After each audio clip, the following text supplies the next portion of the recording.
नमस्कार दोस्तों, मैं सचिन आपका आपके अपने परिवार सफलतागढ़ में हार्दिक स्वागत करता हूं। सफलतागढ़ आओ लिखें कलम से इतिहास। जैसा कि आप सभी लोग जानते हैं कि कल से हमने एक नई सीरीज़ शुरू की है UP triple S C PET 2022 exam के लिए, जिसमें हमने कल हिस्ट्री के एंशियंट हिस्ट्री के 50+ क्वेश्चन किए थे। आज हम 25 क्वेश्चन के अप्रॉक्स राष्ट्रीय आंदोलन पर आधारित एमसीक्यू लेके आए हैं। ये आपके आने वाले एग्ज़ाम के लिए बहुत ही महत्वपूर्ण होने वाले हैं। इसका पीडीएफ आपको वीडियो के डिस्क्रिप्शन में मिल जाएगा। वीडियो के डिस्क्रिप्शन से लिंक लेके वहाँ से आप डाउनलोड कर सकते हैं और अच्छी तरीके से तैयारी कीजिए। मेरा प्रयास है कि आपको ज़्यादा से ज़्यादा सटीक जानकारी दी जाए, जिससे कि आप जब एग्ज़ाम में बैठें तो आपको सब अच्छा पेपर लगे, सरल पेपर लगे। इजी पेपर बनाने के लिए, आपकी तैयारी को और अच्छा बनाने के लिए प्रैक्टिस सेशन लेके आया हूँ, जो कि एमसीक्यू के रूप में चलते हैं। तो चैनल को सब्सक्राइब कीजिए। आप चैनल पे नए हैं तो चैनल को सब्सक्राइब कीजिए, लाइक कीजिए, शेयर कीजिए और कोई भी डाउट है तो कमेंट कीजिए। अगले वीडियो में वो डाउट आपका क्लियर कर दिया जाएगा।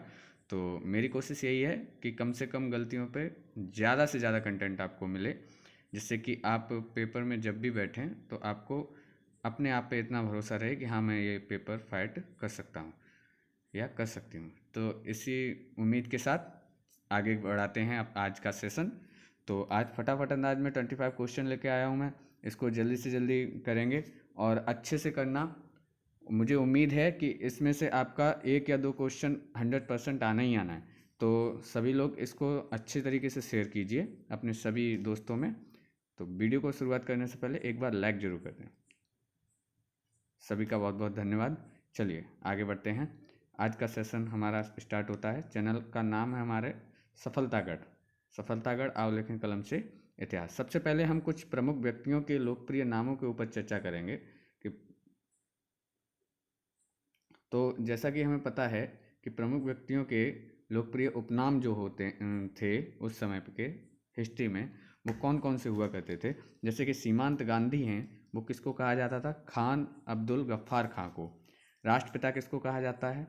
महात्मा गांधी को। बापू भी महात्मा गांधी को। वायोवृद्ध पुरुष दादा भाई नौरोजी को। ठीक है, वायोवृद्ध पुरुष किसको? दादा भाई नौरोजी को।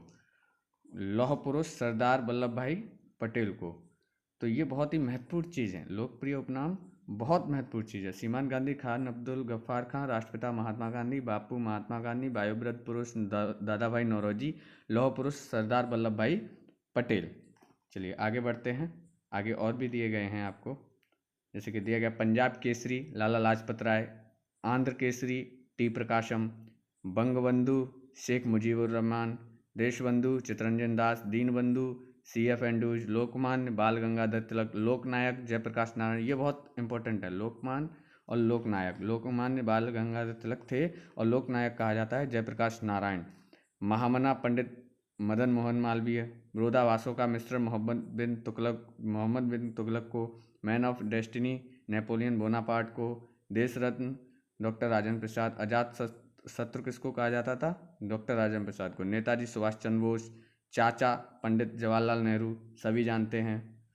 ठीक है, ऐसे ही शहीद आजम भगत सिंह को कहा जाता है। भारत कोकला सरोजनी नायडू, स्वर कोकला लता मंगेशकर। ये भी तीनों बहुत इंपॉर्टेंट हैं। शहीद आजम भगत सिंह को, भारत कोकला सरोजनी नायडू और स्वर कोकला लता मंगेशकर। उड़न परी इंपॉर्टेंट है। PT उषा, निर्मल हृदय मदर टेरेसा, सरदार वल्लभ भाई पटेल, तोताए हिंद अमीर खुसरो इम्पोर्टेंट है। बाबूजी जगजीवन राम। भारत का नेपोलियन किसको कहा जाता है? समुद्रगुप्त को। कल भी आपने इसको पढ़ा था। Little master Sunil Gavaskar, hockey के जादूगर ध्यानचंद इम्पोर्टेंट है। फ्यूहरर एडोल्फ हिटलर को। ठीक है, ऐसे ही भारत का शेक्सपियर किसको कहा जाता है? महाकवि कालिदास को। कायदे आजम मोहम्मद अली जिन्ना को। तो ये हमारे कुछ उपनाम थे, इनको अच्छे से देख लेना, PDF डाउनलोड कर लेना, डिस्क्रिप्शन में मिल जाएगा लिंक। आगे हैं कुछ पत्रिकाएं हैं, उनके पुस्तक और उनके लेखक हैं। तो इसमें महात्मा गांधी की एक पुस्तक थी जिसको कहा जाता है हिंद स्वराज। एनी बेसेंट की न्यू इंडिया, बाल गंगाधर तिलक की केसरी, अबुल कलाम आज़ाद की India wins freedom, Jawaharlal Nehru की discovery of India, Annie Besant commonwealth, Subhash Chandra Bose the Indian struggle, Lala Lajpat Rai unhappy India. तो इनको बहुत अच्छे से, ये सभी बहुत महत्वपूर्ण हैं। इनको बहुत अच्छे से करके जाएं। चलिए आगे बढ़ते हैं। जयप्रकाश नारायण की टूवर्ड्स स्ट्रगल, ह्यूंग टोय की स्प्रिंगिंग टाइगर, फिलिप्स टॉलबॉट की American witness to India partitions, Rajendra Prasad की इंडिया डिवाइडेड। ठीक है, चलिए अगला देखते हैं। आगे S N. Banerjee nation in making, Mahatma Gandhi की एक और थी my experiment with truth, Abul Kalam Azad की Al Hilal, Jaishankar Prasad Kamayani, Mahatma Gandhi young India, Lala Lajpat Rai autobiographical writings, Durgadas की India from Curzon to Nehru and after, Sunil Gavaskar की क्या है runs and ruins, Katherine Mayo की है मदर इंडिया, और सुरेंद्र नाथ बनर्जी के ए नेशन इन मेकिंग। सभी बहुत महत्वपूर्ण बता रहा हूँ मैं, बहुत महत्वपूर्ण हैं। अब कुछ नारे हैं किसने दिए थे, ठीक है। Who lives if India dies, Jawaharlal Nehru. इनकलाब जिंदाबाद जो भगत सिंह, ठीक है। इनकलाब शब्द का सर्वप्रथम प्रयोग मोहम्मद इकबाल ने किया था, ये अलग है, ठीक है। इकबाल शब्द का वो सॉरी इनकलाब शब्द का, और इनकलाब जिंदाबाद जो है वो भगत सिंह का नारा है, याद रखना, ठीक है। चलिए इसके आगे देखते हैं। वेदों की ओर लौटो दयानंद सरस्वती का वाक्य है स्वराज हमारा जन्मसिद्ध अधिकार है, बाल गंगाधर तिलक। सारे जहाँ से अच्छा हिंदुस्तान हमारा, मोहम्मद इकबाल। दिल्ली चलो जय हिंद, सुभाष चंद्र बोस। और पूर्ण स्वराज जवाहरलाल नेहरू। विजय विश्व तिरंगा प्यारा, श्यामलाल गुप्त। इसके अलावा तुम मुझे खून दो मैं तुम्हें आज़ादी दूंगा, सुभाष चंद्र बोस। साइमन कमीशन वापस जाओ, लाला लाजपत राय। सरफरोशी की तमन्ना अब हमारे दिल में है, राम प्रसाद बिस्मिल। सत्यमेव जयते मुंडक उपनिषद से लिया गया है, ये उपनिषद है मुंडक उपनिषद, ये सत्यमेव जयते यहीं से। हे राम, महात्मा गांधी। वंदे मातरम, बंकिम चंद्र चटर्जी। जनगण मन, रविन्द्रनाथ टैगोर। आराम हराम है, पंडित जवाहरलाल नेहरू। इसके बाद जय जवान जय किसान, लाल बहादुर शास्त्री। जय जवान जय किसान जय विज्ञान, अटल बिहारी वाजपेयी। ठीक है, आगे देखते हैं। आगे आपका पहला क्वेश्चन क्या है बेटा। पहला क्वेश्चन बहुत ही ध्यान से पढ़ेंगे कि गांधी जी के विदेशी वस्तुओं के बहिष्कार के आंदोलन का लक्ष्य क्या था। क्या था लक्ष्य? कुटीर उद्योगों को प्रोत्साहन देना। क्या था? स्वदेशी उद्योगों को प्रोत्साहन देने के उद्देश्य से विदेशी वस्तुओं के बहिष्कार का आंदोलन चलाया गया था, ठीक है। तो कुटीर उद्योगों के प्रोत्साहन के वजह से उस गांधी जी ने विदेशी वस्तुओं का बहिष्कार किया था। चलिए अगला क्वेश्चन देखते हैं। नेक्स्ट क्वेश्चन आपकी स्क्रीन पर ये रहा। सूची 1 को सूची 2 के साथ सुमेलित कीजिए। यहाँ पे आपको सुमेलित करना है, ठीक है। इसका आपको नीचे कमेंट में आंसर करना है। ये क्वेश्चन आपके लेवल का नहीं है, लेकिन फिर भी आपको कमेंट करना है, सिंपल है। इसमें आपको ये बताना है कि सरोजिनी नायडू का संबंध किस चीज़ से है, मुस्लिम लीग से है, या भारतीय राष्ट्रीय कांग्रेस से है, या हिंदू महासभा से है, या लिबरल पार्टी से। ऐसे इसको मिलान करना है। दूसरा क्वेश्चन आपके लिए मैंने रखा है, ये इसके ऑप्शन हैं, आराम से करना। अब इसमें से देख के मत कर देना, एक बार कोशिश तो करना। वैसे आंसर इसका है आपके पास। सरोजिनी नायडू को भारतीय राष्ट्रीय कांग्रेस, M.A. जिन्ना जो थे, मोहम्मद अली जिन्ना मुस्लिम लीग के थे, ठीक है। तेज बहादुर सप्रू जो लिबरल पार्टी थे, B.D. सावरकर हिंदू महासभा के थे। B.D. सावरकर तो अभी आप सुनते होंगे, चर्चा चलती रहती है B.D. सावरकर पे। चलिए आगे चलते हैं। नेक्स्ट क्वेश्चन, भारत को अधिकार क्षेत्र का दर्जा डोमिनियल स्टेट्स किस तारीख को मिला? तो वो 15 अगस्त 1947 को, जब हमारा देश आज़ाद हुआ तब भारत को यह अधिकार मिला वह कि वह एक राज्य कहा जाए, डोमिनियल स्टेट्स कहा जाए, अधिकार क्षेत्र का दर्जा मिला। आगे इसके बारे में दिया भी गया है कि माउंटबेटन योजना के आधार पर ही 4 जुलाई 1947 को ब्रिटिश संसद में भारतीय स्वतंत्रता विधेयक पेश किया गया तथा 18 जुलाई 1947 को इसे स्वीकृति मिल गई। इसके अनुसार देश को 15 अगस्त 1947 को 2 डोमिनियनों भारत और पाकिस्तान में बांट दिया जाएगा। इस प्रकार भारत को इस स्थिति को डोमिनियन स्टेट्स का दर्जा प्राप्त हो गया 15 अगस्त 1947 को। किस योजना के आधार पर अलग हुए थे? माउंटबेटन योजना के आधार पर, माउंटबेटन योजना के आधार पर अलग हुए थे। चलिए अगला क्वेश्चन देखते हैं।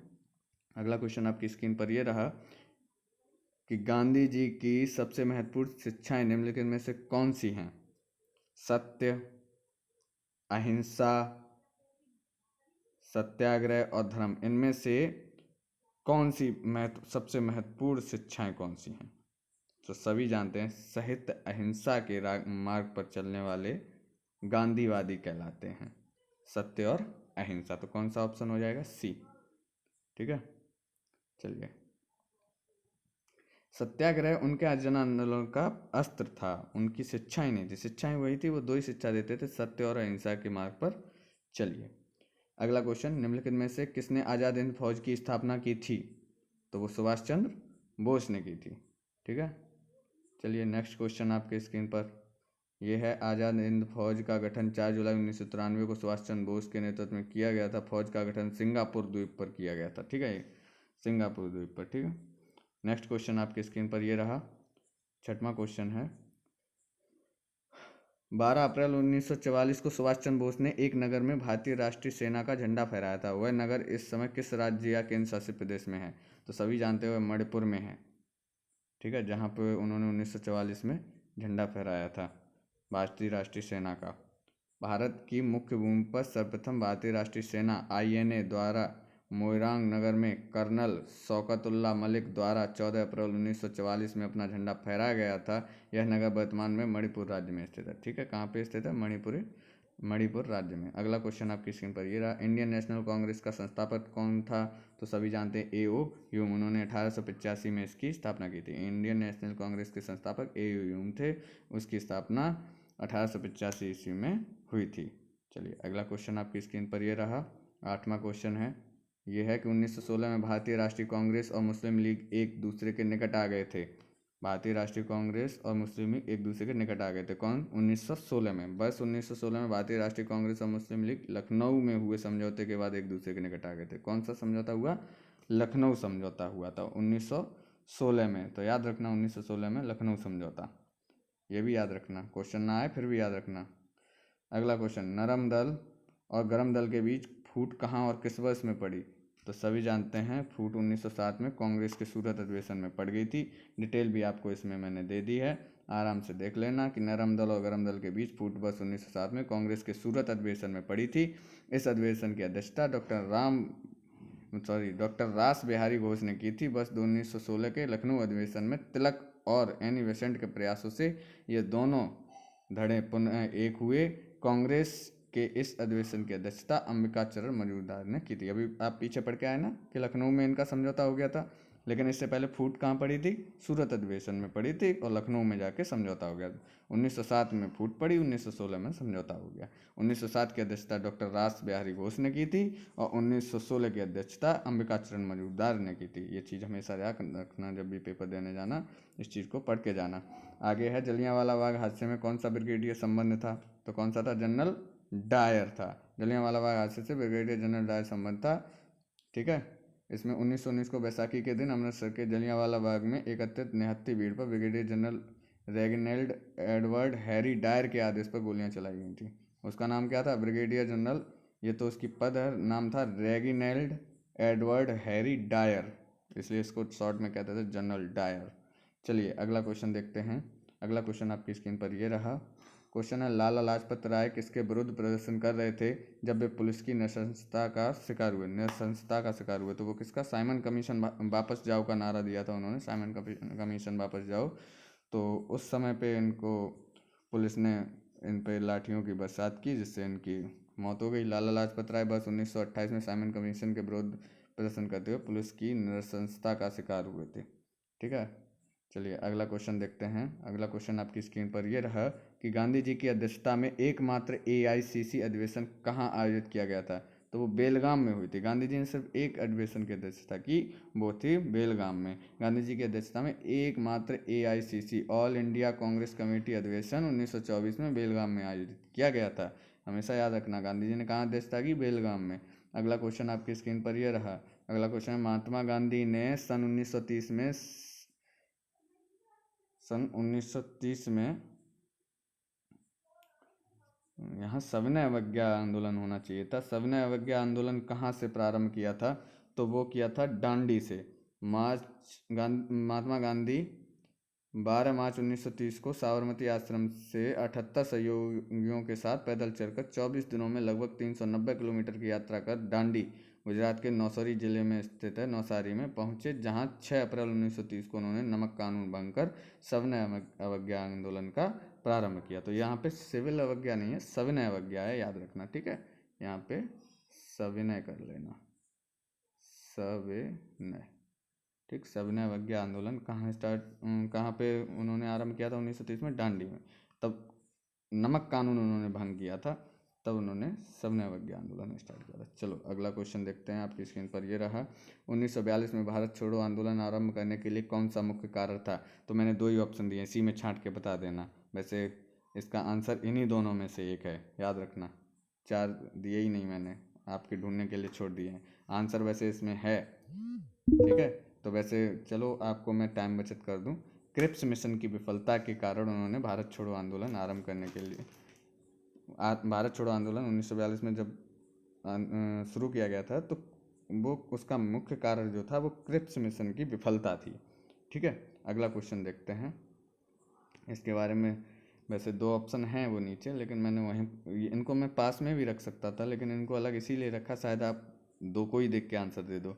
तो क्या है इसका? क्रिप्स मिशन 1942 की विफलता ने अंततः भारत छोड़ो आंदोलन को जन्म दिया। 7 अगस्त 1942 को बम्बई के ऐतिहासिक ग्वालिया टैंक में अखिल भारतीय कांग्रेस कमेटी की वार्षिक बैठक, जिसकी अध्यक्षता अबुल कलाम आज़ाद ने, समझ लेना, भारत छोड़ो आंदोलन हुआ तब कांग्रेस की अध्यक्षता किसने की? अबुल कलाम आज़ाद ने की, जिसमें वर्धा प्रस्ताव भारत छोड़ो की पुष्टि हुई। 8 अगस्त 1942 को प्रस्ताव स्वीकार कर लिया गया और 9 अगस्त 1942 को भारत छोड़ो आंदोलन प्रारंभ कर दिया गया, याद रखना। अगला क्वेश्चन आपकी स्क्रीन पर यह रहा कि भारत छोड़ो आंदोलन के दौरान समानांतर सरकार का गठन कहाँ किया गया था? तो वो बलिया में किया गया था, ठीक है। वर्ष 1942 के भारत छोड़ो आंदोलन के दौरान देश के कई क्षेत्रों में समानांतर सरकारें स्थापित की गई थी। बलिया उत्तर प्रदेश में उन क्षेत्रों में से एक था जहां समानांतर सरकार का गठन किया गया था। उत्तर प्रदेश से रिलेटेड है, आ सकता है, ठीक है। यहाँ की सरकार का नेतृत्व चित्तू पांडे ने किया था। बलिया के अतिरिक्त बंगाल के तामलुक, महाराष्ट्र के सतारा और उड़ीसा के तलचर में भी भारत छोड़ो आंदोलन के दौरान समानांतर सरकारें गठित की गई थीं। इस चीज़ को याद रखना, बहुत ही इंपॉर्टेंट क्वेश्चन बता रहा हूँ आपको। अगला क्वेश्चन देखिएगा, पूर्ण स्वराज की शपथ कांग्रेस के किस अधिवेशन में ली गई थी? तो वो लाहौर के अधिवेशन में ली गई थी। कांग्रेस का 44वां अधिवेशन 29 से 31 दिसंबर 1929 को जवाहरलाल नेहरू की अध्यक्षता में जवाहरलाल नेहरू की अध्यक्षता में पूर्ण स्वराज की शपथ ली गई थी, याद रखना, लाहौर में जवाहरलाल नेहरू की अध्यक्षता में 29 से 31 दिसंबर के बीच। इसी अधिवेशन में पूर्ण स्वराज का प्रस्ताव पारित किया गया।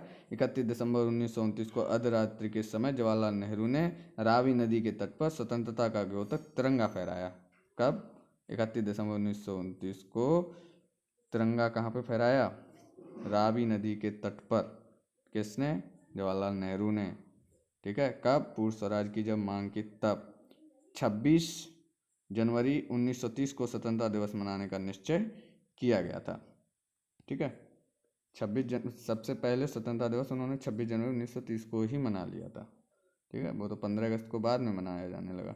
अगला क्वेश्चन देखते हैं, दी गई घटनाओं में उनके कालानुक्रम अनुसार लगाएं। अब कालानुक्रम मतलब कि इन तीनों में सबसे पहले क्या हुआ? तो सबसे पहले पता है हमें 1498 में वास्को डी गामा भारत पहुंचा, ठीक। उसके बाद मुगलों का शासन आया। उसके बाद सिपाही विद्रोह 1857 में हुआ जाके, ठीक है। तो सबसे पहले वास्को डी गामा मतलब कि 2 3 1, ठीक है। आंसर हो जाएगा 2 3 1। अगला क्वेश्चन देखते हैं। अगला क्वेश्चन ये है, स्वतंत्र भारत में निम्नलिखित में से कौन सी महिला किसी राज्य की पहली राज्यपाल थी? तो सभी जानते हैं श्रीमती सरोजिनी नायडू उत्तर प्रदेश की पहली राज्यपाल थी। ना कि उत्तर प्रदेश की बल्कि पूरे भारत में सबसे पहली महिला राज्यपाल जो बनी वो श्रीमती सरोजिनी नायडू बनी, ठीक। कब बनी? स्वतंत्र भारत में उत्तर प्रदेश तत्कालीन तब संयुक्त प्रांत के नाम से जाना जाता था कि प्रथम राज्यपाल 15 अगस्त 1947 से 2 मार्च 1949 तक श्रीमती सरोजिनी नायडू थी। यह किसी भी राज्य की पहली महिला राज्यपाल थी, ठीक। अगला क्वेश्चन देखते हैं। अगला क्वेश्चन है कि चौरी चौरा कांड के बाद गांधी जी ने स्थगित कर दिया। चौरी चौरा कांड के बाद कौन सा आंदोलन था जो स्थगित कर दिया था? वो था असहयोग आंदोलन, चौरी चौरा कांड 4 फरवरी 1922 को हुआ था। उसके बाद गांधी जी ने असहयोग आंदोलन को स्थगित कर दिया था। चलिए अगला क्वेश्चन आपकी स्क्रीन पर ये रहा, वो ये है क्रिप्स मिशन भारत में कब आया था। तो क्रिप्स मिशन भारत में 1942 में आया था। ठीक है, स्टैफोर्ड क्रिप्स के नेतृत्व में क्रिप्स मिशन भारतीय नेताओं से वार्ता हेतु मार्च 1942 में भारत आया था। अगला क्वेश्चन आपकी स्क्रीन पर ये रहा, 1939 में सुभाष चंद्र बोस किसे हराकर कांग्रेस पार्टी के अध्यक्ष चुने गए थे। तो वो पट्टामी सीतारमैया को हरा के अध्यक्ष चुने गए थे। वोटिंग हुई थी इनके अध्यक्ष के चुनाव के लिए। तो 1939 में उन्होंने पट्टामी सीतारमैया को हरा के कांग्रेस पार्टी के अध्यक्ष के रूप में कार्यभार संभाला था।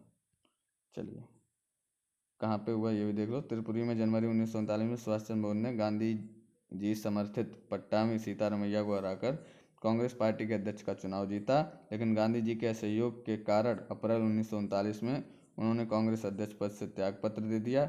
इसके बाद राजेंद्र प्रसाद को कांग्रेस अध्यक्ष बनाया गया। ठीक है, गांधी जी उनके साथ नहीं थे, इसलिए उन्होंने कांग्रेस अध्यक्ष पद त्याग दिया 1939 में। अप्रैल में, जनवरी में ली सब उन्होंने अध्यक्षता और अप्रैल 1939 में त्याग दी। इसके बाद राजेंद्र प्रसाद को बना दिया। चलिए अगला देखते हैं। अगला क्वेश्चन ये है, महात्मा गांधी का राजनीतिक गुरु, बहुत आसान है और बहुत ज़्यादा बार पूछा गया है, वो है गोपाल कृष्ण गोखले। महात्मा गांधी के राजनीतिक गुरु गोपाल कृष्ण गोखले थे। 9 जनवरी 1915 में दक्षिण अफ्रीका से भारत लौटने पर गांधी जी गोखले के संपर्क में आए और उनके प्रभाव में आकर ही गांधी जी ने स्वयं को भारत की सक्रिय राजनीति से जोड़ा था। ठीक, चलिए अगला क्वेश्चन आपकी स्क्रीन पर ये रहा कि भारत सेवक समाज की स्थापना किसने की थी। भारत सेवक समाज, सर्वेंट्स ऑफ इंडिया सोसाइटी की स्थापना किसने की थी। तो वो भी गोपाल कृष्ण गोखले हुआ करते थे। गांधी जी के गुरुजी भारत सेवक समाज सर्वेंट्स ऑफ इंडिया सोसाइटी की स्थापना गोपाल कृष्ण गोखले ने पुणे महाराष्ट्र में 12 जून 1905 में की थी। ठीक है, चलिए लास्ट क्वेश्चन होगा आई थिंक, पूना समझौता 1932 किसके बीच हुआ था। तो सभी जानते हैं गांधी और अंबेडकर, गांधी जी और अंबेडकर के बीच में पूना समझौता 1932 हुआ था। इसके बारे में डिटेल में जानना है तो आपको मैंने डिटेल भी दी है कि ऐतिहासिक पूना समझौता 1932 महात्मा गांधी एवं भीमराव अंबेडकर के मध्य हुआ था। यद्यपि कि इस पर गांधी जी ने स्वयं हस्ताक्षर नहीं किए थे, बल्कि इस पर अंबेडकर और गांधी जी के अनुयायियों द्वारा हस्ताक्षर किए गए थे। 24 सितंबर 1932 को हस्ताक्षरित इस समझौते में दलित वर्गों के लिए पृथक निर्वाचन मंडल के स्थान पर सामान्य वर्ग के तहत ही सीटें आरक्षित करने की व्यवस्था थी। तब देख लो, भीमराव अंबेडकर शिक्षा की अलग उन्होंने दलित समाज में ऐसी जगाई कि उस टाइम पे दलित को सामान्य वर्ग में रखा जाने लगा था। एक टाइम पे सामान्य वर्ग के तहत सीटें आरक्षित करने की व्यवस्था की गई थी। इतनी ताकत थी उनकी कलम में। तो आज का सेशन इतना ही। जहाँ तक मुझे उम्मीद है आप लोगों को ये सेशन बहुत अच्छा लगा होगा। अगर अच्छा लगा है तो कृपया करके चैनल को सब्सक्राइब जरूर कर लें और वीडियो को ज़्यादा से ज़्यादा लाइक करें, ज़्यादा से ज़्यादा शेयर करें, जिससे कि सभी तक ये सीरीज़ पहुंच पाए और आने वाले दिनों में हम इसको लाइव क्लास के जरिए आप तक पहुंचाएं और सभी सब्जेक्ट की सभी एग्ज़ाम की तैयारी कराने का हमारा लक्ष्य है। तो सबसे पहले ज़्यादा से ज़्यादा लोगों को हमारे चैनल तक जोड़िए, जिससे कि हमें भी अच्छा लगेगा, हमें मोटिवेशन मिलता है जितने ज़्यादा लाइक कर देते हो आप। तो कोशिश कीजिएगा ज़्यादा से ज़्यादा लाइक करें, ज़्यादा से ज़्यादा शेयर करें। चैनल पे नए हैं तो चैनल को सब्सक्राइब करें और ऐसे ही आगे मैं MCQ अभी लाता रहूँगा। आपका पूरा पैट का सिलेबस जितना भी है, उसका रिवीजन जितना भी है MCQ का, वो मैं यहीं पे डेली शाम को या किसी भी समय आपको वीडियो प्रोवाइड कराता रहूँगा। नोटिफिकेशन आपको मिलता रहेगा। बेल आइकन पर प्रेस जरूर कर लीजिएगा। चैनल का नाम है सफलतागढ़ आलेखन कलम से इतिहास। हमारे साथ जुड़े रहने के लिए आप सभी का तहे दिल से बहुत बहुत बहुत ज़्यादा शुक्रिया, धन्यवाद। आप हमारे साथ जुड़े हैं। आपका सुंदर भविष्य हो, अच्छा भविष्य हो, सफल भविष्य हो, उसके लिए मैं दिल से कामना करता हूँ और कोशिश करता रहूँगा।